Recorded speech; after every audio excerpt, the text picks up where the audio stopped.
The All India Muslim Personal Law Board has taken to the streets to protest the Waqf Amendment Bill. Now in poll-bound Bihar, opposition parties, especially the RJD, joined the protest. The protesters are calling the proposed Waqf Amendment Bill blatantly anti-Muslim and discriminatory. The government insists the bill is for the better management of Waqf properties and that it is vested interests that want to control these properties and don't want that Muslim masses should benefit from Waqf properties. The board is being made more broad-based, including bringing in women in the management. We'll get you all sides of the story, but first, this report by India Today's Rohit Singh from Ground Zero. Muslim organizations are hitting the streets to protest against the proposed Waqf Amendment Bill. The All India Muslim Personal Law Board held a protest at Gardani Bagh in Patna on Wednesday. The event was attended by Bihar's opposition leaders. ये तानाशाही जिस प्रकार से सरकार चला रही है, देश को तोड़ने का काम कर रही है, लोकतंत्र को खत्म करने का प्रयास किया जा रहा है। किसी भी कीमत पर हम लोगों का प्रयास है कि ये बिल पास ना हो। अगर एक होकर के हम लोग लड़े तो इंशाअल्लाह हम लोगों की जीत तय है।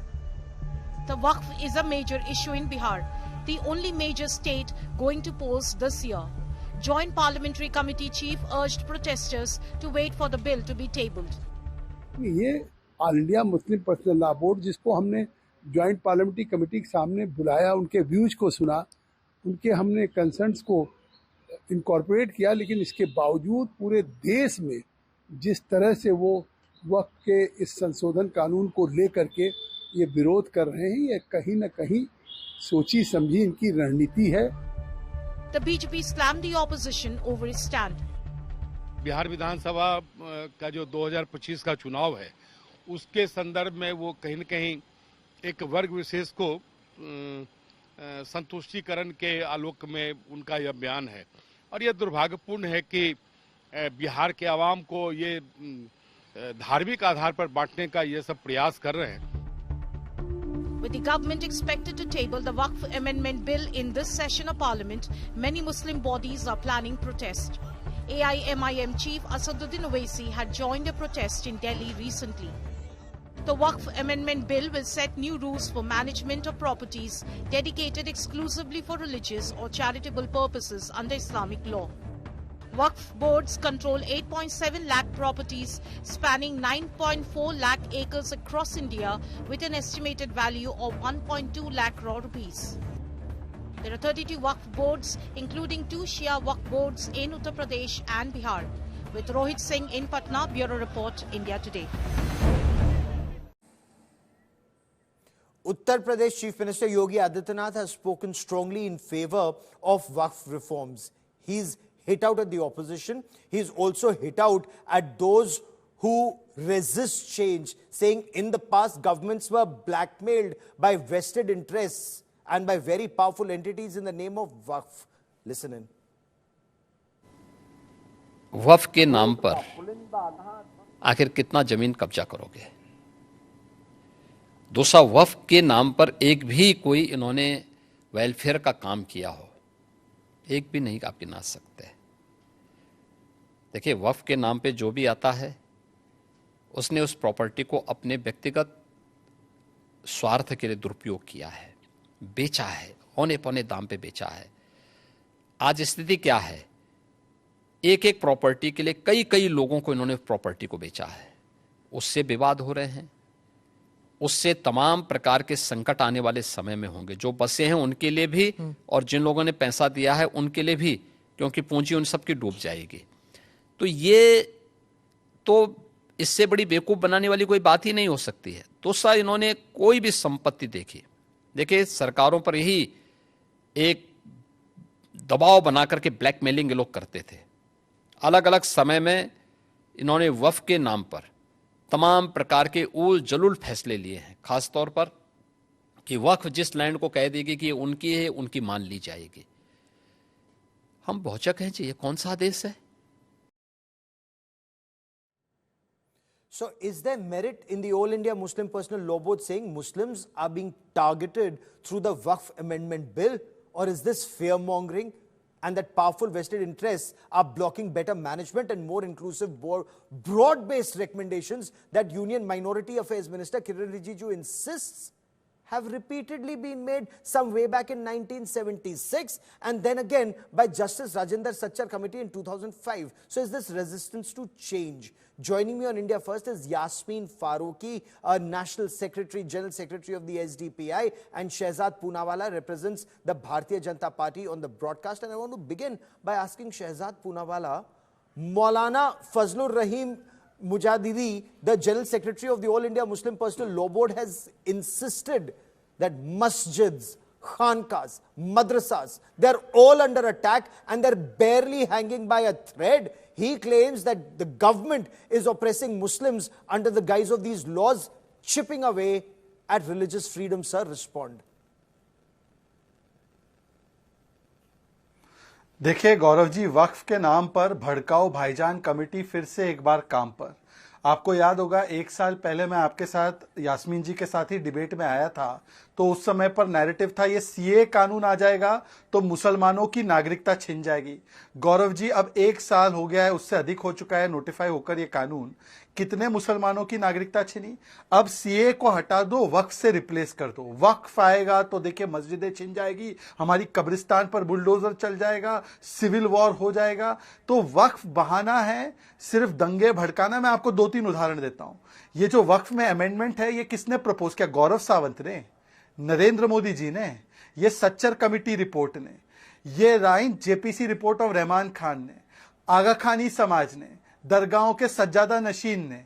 क्योंकि ये वक्फ के पास जो पावर्स है, 37 लाख एकड़ जमीन तो आ गई, परंतु पता है इनकम कितनी है इस वक्फ की, पूरे वक्फ की? 163 crore. 37 lakh acres means 37 times the size of Mumbai. एक मुंबई की कितनी रेंटल इनकम होगी आप सोच सकते हो जगह की?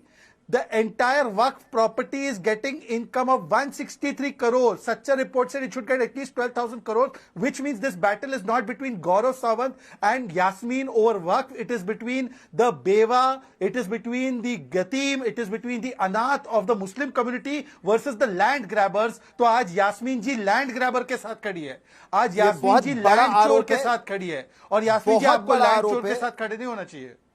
बहुत बड़ा आरोप। यास्मीन फारूकी जी, जवाब दीजिए, वक्फ कानून कैसे मुसलमानों की धार्मिक स्वतंत्रता पर हमला है? और शहजाद पूनावाला इस समय यह कह रहे हैं कि यास्मीन फारूकी इस समय भू माफिया के साथ, लैंड माफिया के साथ खड़ी है, और यह तो उदाहरण दे रहे हैं राजिंदर सच्चर कमेटी रिपोर्ट का 2006 की, जो कह रहे हैं महज 163 करोड़ आपके पास आ रहे हैं, 12,000 करोड़ रुपए आने चाहिए थे, वो पैसा कहां गया?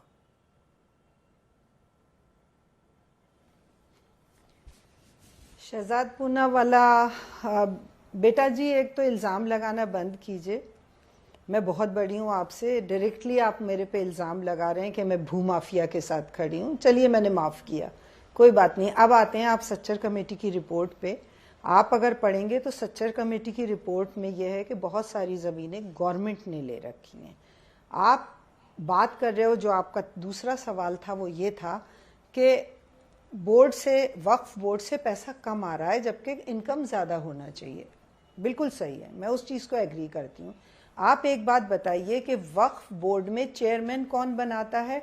जो गवर्नमेंट होती है, जिसकी जो सरकार होती है, किसी भी स्टेट में जो सरकार है, जिसकी भी सरकार, चाहे कांग्रेस की हो चाहे बीजेपी की हो, वो मुसलमान नहीं बनाते हैं उसको, कोई खानका वाले नहीं बनाते हैं। उसका चेयरमैन जो होता है वो गवर्नमेंट की तरफ से होता है, और वाइस चेयरमैन, पूरी कमेटी, वो पूरी चीज़ें गवर्नमेंट बनाती है। तो इसमें बताइए आप, हाथ तो सारा गवर्नमेंट का हो गया ना। अभी एक बात कही गई थी कि बेचना, कोई वक्फ कमेटी, वक्फ की ज़मीन बेची नहीं जा सकती, क्योंकि वक्फ का ये रूल है कि वक्फ, अगर कोई, वक्फ क्या चीज़ है, पहले तो ये थोड़ा सा अपन मैटर यही बात देख लें कि वक्फ क्या है। वक्फ वो है जो ज़मीन या जायदादें राजाओं ने, बादशाहों ने, या पर्सनल जिनकी थी उन लोगों ने वक्फ की। उसके बिल्कुल, इसीलिए आपने बिल्कुल सही बात की कि यतीमों, बेवाओं और स्कूल मदरसे वगैरह वगैरह के लिए। अब लेकिन आप मुझे कहाँ एक बात स्कूल बताइए, मदरसे, आज कहाँ अगर आप स्कूल ये मदरसे कह रहे हो लिए कि जा औरतें रहे नहीं हैं, हैं, जी कहाँ स्कूल मदरसे छीने जा रहे हैं? ऑल इंडिया मुस्लिम जी, मैं पर्सनल आप लॉ कहें बोर्ड तो बोल रहा है लिस्ट कि भेज ये जमीन अगर चली गई या अगर वक्फ अमेंडमेंट बिल आ गया तो स्कूल मदरसे बंद हो जाएंगे, यूनिवर्सिटी बंद हो जाएंगी। ये तो झूठ फैलाया जा रहा है या डर फैलाया जा रहा है मैडम? जी नहीं नहीं नहीं नहीं नहीं, ना झूठ फैलाया जा रहा है ना डर फैलाया जा रहा है। आप मुझे एक बात बताइए, आज अगर मैं ये मालूम कहूँ कि आपके राम मंदिर में 4 मुसलमानों को भी मेंबर रखिए, फला मंदिर में 4 मुसलमानों को भी मेंबर रखिए, तो आप मान लेंगे क्या? आप कैसी बात कर रहे हो? वक्फ टोटली एक मजहबी चीज है। उसमें पहली बात तो पहला आपका ये है, दूसरा ये कहते हैं कि वक्फ नाम ही बदल दो। अव्वल तो पूना वाले साहब बात हम वक्फ की कर रहे हैं, चले गए एनआरसी पे और उस पे। अब अगर मैं उस पे बहस में बैठ जाऊं तो वो बहुत लंबी हो जाएगी, पर मैं नहीं, लेकिन आप दोनों नहीं, उन्होंने तो ये कहा कि उसके नाम पर पहले झूठ फैलाया गया, अब इसके नाम पर झूठ फैलाया जा रहा है। और यही मेरा आपसे प्रश्न था जिसका उत्तर आपने नहीं दिया। नहीं, झूठ फैलाया गया था कि यूनिवर्सिटी बंद हो जाएगी, नहीं दिया है मैंने। कौन सी यूनिवर्सिटी बंद हो जाएगी? कौन मदरसे बंद हो जाएंगे? कौन सा मदरसा बंद हो जाएगा? बिल्कुल बिल्कुल बिल्कुल बिल्कुल बंद हो जाएंगे। अगर आप पावर किसी एक को दे रहे हो, आज के जजमेंट में 2 जजमेंट, आप एक जज के घर से पैसा निकल रहा है और आप इलाहाबाद हाई कोर्ट के जो जज हैं, अगर आप उनका फैसला अभी एक महिला के नाम पे देख लोगे तो मेरा तो दिल हिल गया। नहीं, मैं उसी मुद्दे पे आ रही हूं। तो आप पूरा पावर अगर एक कलेक्टर को, जिसके पास टाइम ही नहीं है, जिसके पास अपना पूरा डिस्ट्रिक्ट है, उसके पास टाइम ही नहीं है कि वो आपकी बात सुनेगा, आप उसको पावर दे रहे हो। मैं उसी मुद्दे से कभी नहीं हटती हूँ। आप पूरा एक जेसीसी बनाते हो, आप जितने भी उनमें से काम होते हैं सबको हटा देते हो, आप उसमें तवज्जो नहीं दे रहे हो। देखिए, all India Muslim personal law board का ये कहना है कि वक्फ बोर्ड पर ये जो दखलंदाजी है सरकार की, इसका पुरजोर विरोध किया जाएगा। गवर्नमेंट लैंड पर कंट्रोल करना चाहती है, कलेक्टर को वहां बिठाना चाहती है, जिसके पास, जैसा यास्मीन जी बोल रही है, समय नहीं है, तो कैसे न्याय होगा? सबसे पहले तो मेरी माँ का नाम भी यास्मीन है, तो कोई भी महिला होंगी यास्मीन नाम की तो मैं उन पर डायरेक्ट इल्ज़ाम नहीं लगा रहा था। मैं तो कहने का एक तरीका होता है कि यास्मीन जी जो साइड ले रही है वो लैंड ग्रैबर्स के साइड का, तो ये कोई व्यक्तिगत आरोप नहीं है। यास्मीन आपा खुद भी जानती है कि मैं उनका बहुत सम्मान करता हूँ। देखिए, दूसरी बात मैं ये कहना चाहता हूँ, देखिए यास्मीन आपा, मैंने आपसे 2-3 स्पेसिफिक बातें पूछी। मैंने आपसे पूछा कि क्या ये सही है या सही नहीं है कि बहुत सारे मुस्लिम समाज के इंटेलेक्चुअल्स ने, मैं आपको उदाहरण देता हूं, आपको मैं बताऊं, अनवर मणिपड़ी, ये मुस्लिम हमारे कर्नाटका माइनॉरिटी कमीशन के हेड थे। इन्होंने रिपोर्ट दी कि कर्नाटका में 54,000 एकड़ की जमीन में से 29,000 एकड़ कर्नाटका कांग्रेस के बड़े नेताओं ने हड़प ली, 2 लाख करोड़ की प्रॉपर्टी। क्या ये सच है या झूठ है? क्या ये सच है या झूठ है कि बिहार से लेकर हर जगह पर वक्फ की जो जमीन है, हालांकि तीसरे नंबर की सबसे ज्यादा लैंड बैंक है, वो लैंड बेची नहीं जाती है, परंतु वो अलग अलग तरीके से एक नेक्सस लैंड माफिया का, वक्फ के ऑफिशियल्स का और बाकी के कुछ लोगों का, पॉलिटिकल लोगों का मिलकर वो नेक्सस यूज करते हैं और वो प्रॉपर्टी हमारे काम तो कभी नहीं आती। अब जो चेंजेस लाए जा रहे हैं, ये सारे चेंजेस वो चेंजेस है जो अलग अलग कमीशंस और कमिटीज और रिपोर्ट्स ने उसको रेकमेंड किया, पर क्योंकि मोदी करता है तो आपको उससे विरोध करना है। सीए का, मैं सीए में नहीं जा रहा था, मैं कह रहा था ये पैटर्न वही बन चुका है। अब आखिरी बात उन्होंने कहा कि इंटरफेरेंस ऑफ मुस्लिम की जो चीजें, उसमें हिंदुओं का नॉन इंटरफेरेंस हो रहा है। देखिए, मंदिर की जो कमिटी या ट्रस्ट होती है या मस्जिद की कमिटी होती है, उसमें मस्जिद की कमिटी में कोई हिंदू को नहीं बिठाया जा रहा, पर वक्फ बोर्ड में, जैसे कि ताराकेश्वर में टेंपल बोर्ड में बिठाया जाता है एक मुसलमान को, फिराद हकीम को, जैसे कि बहुत सारे टेंपल्स के ट्रस्ट में हिंदू आईएएस ऑफिसर उसका चेयरमैन बनते हैं, तो हमारी वक्फ बोर्ड भी पार्लियामेंट्री एक्ट से बनी है। ये पार्लियामेंट्री एक्ट से तो एमपी का वहां पे जगह होना, एमपी हिंदू मुस्लिम नहीं होता, एमपी नुमाइंदा है, संविधान का नुमाइंदा है। आप उसको हिंदू मुस्लिम में क्यों देख रही हैं? कल आप बोलेंगे कि मैं मुस्लिम हूं तो मुझे मुस्लिम एमपी चाहिए। अरे, वक्फ एक संविधानिक, एक स्टैट्यूटरी व्यवस्था है, उसमें स्टैट्यूटरी पोजीशन अगर एमपी की बनाई जा रही है या डिस्ट्रिक्ट कलेक्टर की बनाई जा रही है, तो ये तो हमारे संविधानिक व्यवस्था का हिस्सा है। और आखिरी बात, 10 सेकंड और, आपा, मैं आपसे केवल एक ही सवाल पूछना चाहता हूं, बड़े ईमानदारी से बोलिए, 10 मुझे जगह बता दो जहां पर वक्फ के नाम पर हॉस्पिटल चल रहे हैं जिसमें कि गरीबों का मुफ्त इलाज हो रहा है।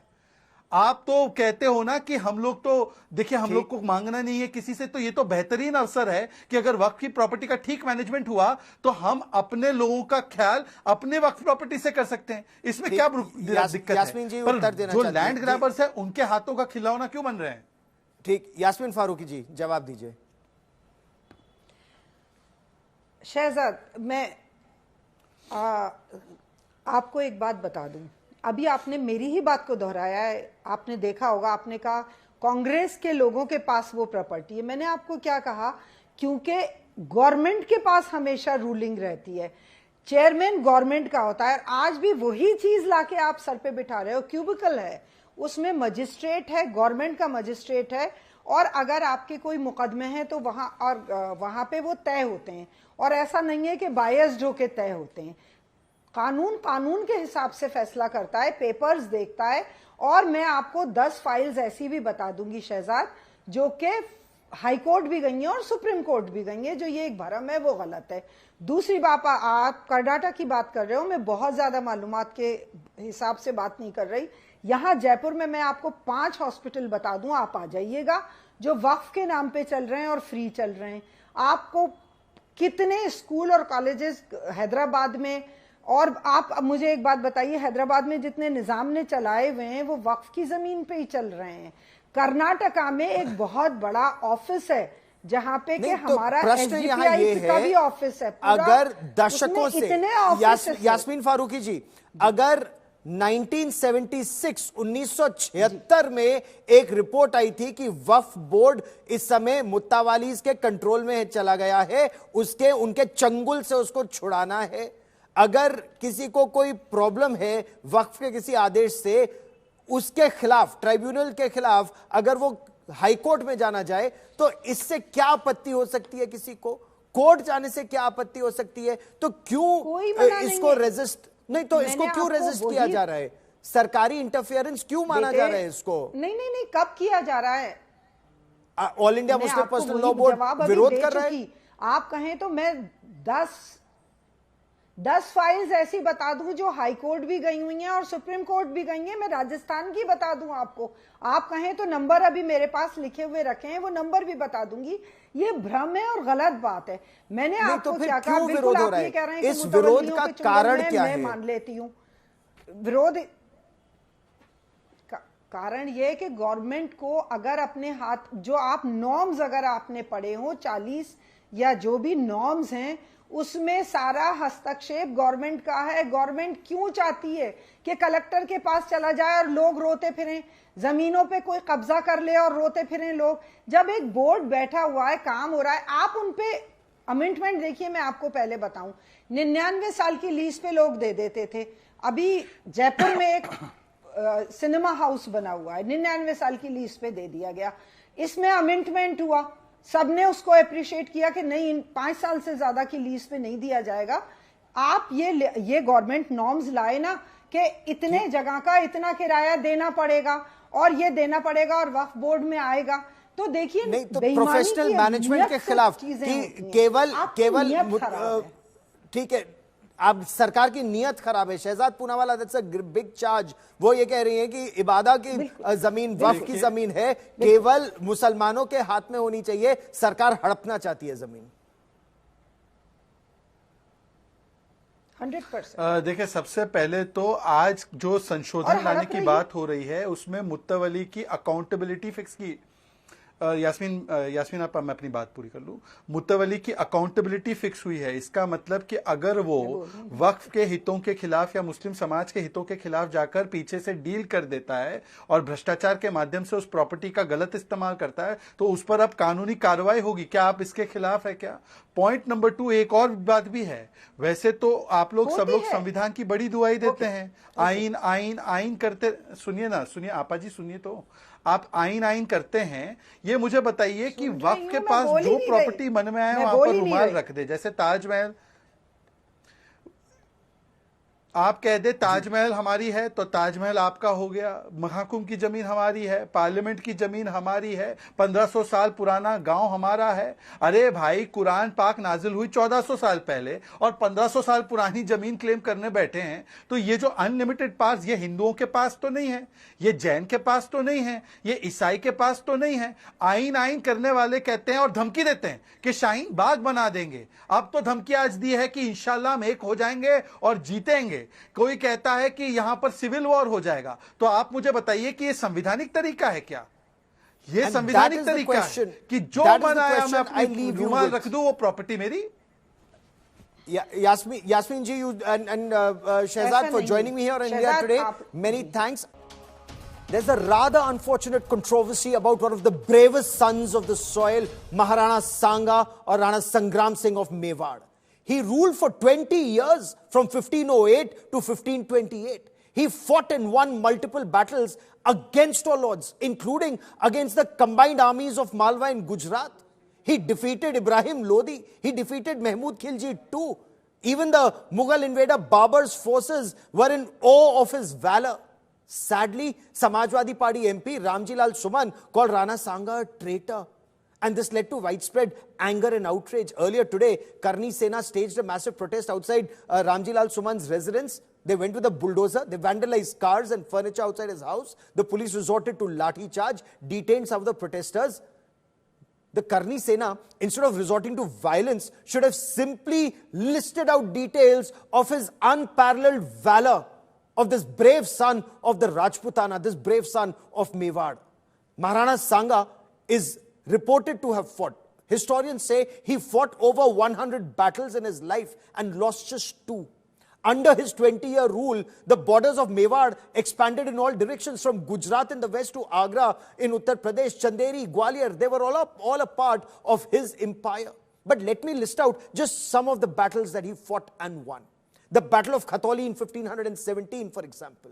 He defeated Ibrahim Lodi of Delhi. He won the battle. Of course, he lost an arm and an eye, but he continued to fight till the end and won. Then 1519, the Battle of Dholpur. He defeated Ibrahim Lodi once again in this battle. 1519, he fought another battle at Gagron, and there he defeated Mahmud Khilji too. This was where Malwa was under his control.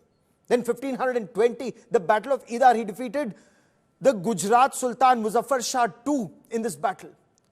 1527, the Battle of Bayana, defeated Babur's advanced forces. 1527, and this was that unfortunate battle, the Battle of Khanwa. This changed the tide of history.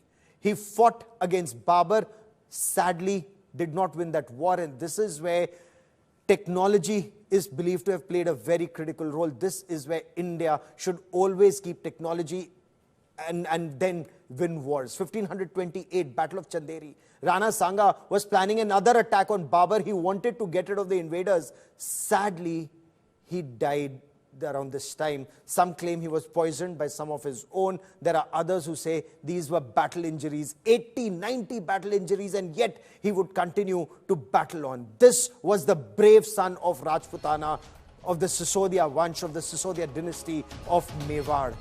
And with such brave sons of the soil are called traitors, many say, how dare they? That is all I have for you on India First this evening. Many thanks for watching.